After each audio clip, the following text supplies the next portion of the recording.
I'm with John Hardy from the Video Game History Museum, and you've seen me walking around here for the last maybe 20 minutes, kind of losing my mind over every little piece of memorabilia I came across. Oh my God, States and Capitals. I played the hell out of States and Capitals. This is what Pac-Man was like. This is super awesome. It was an 8-bit computer with 256 colors. Oh, and by the way, Raiders of the Lost Ark, fuck you. You're the hardest game in the world. Kids, it was portable. Okay, I could stay here all day, but I know we got other stuff to cover, so I'll keep going. So I'm 40 this year, and I imagine that I'm sort of like right in the sweet spot of people who grew up playing these games. So what is the reaction from like people my age, and what's the reaction from our kids? Yeah, well, you know, obviously everybody our age appreciates it.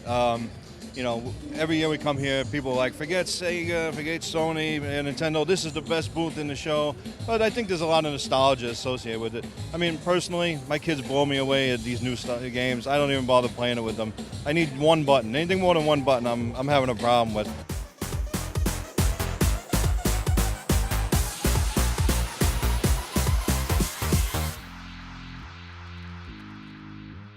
I want to show you what was the biggest deal in the world in 1987. This is the Nintendo Entertainment System. This is the Sega Genesis. This is where thousands of hours of NHL 94 were played by me and my friends when we were in college. Check it out. You can play Donkey Kong in your living room on this computer. I wonder if we can. No. Listen, it's been 27 years since I touched one of these things. One of the things I really loved about these games when I was a kid was the box art, because like the graphics weren't very much to look at, but they super encouraged you to use your imagination to sort of fill in the gap between the promise of the game and what the game actually was. And things like this, like when I was playing this game with my overactive nerd imagination, I was able to see this in my head instead of sort of exactly what the game was.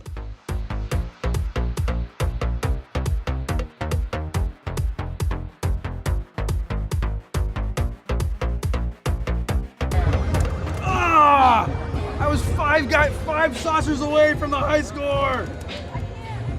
Classic console gaming, and especially video arcades, are to my generation what drive-in movie theaters were to my parents' generation. It's like a huge part of our culture, a huge part of our coming of age, and a really important part of how we defined ourselves when we were kids. And they're just gone. They're just not even there anymore. And it really means a lot to me that you're doing this, that Fun Spot still exists, that Ground Control exists.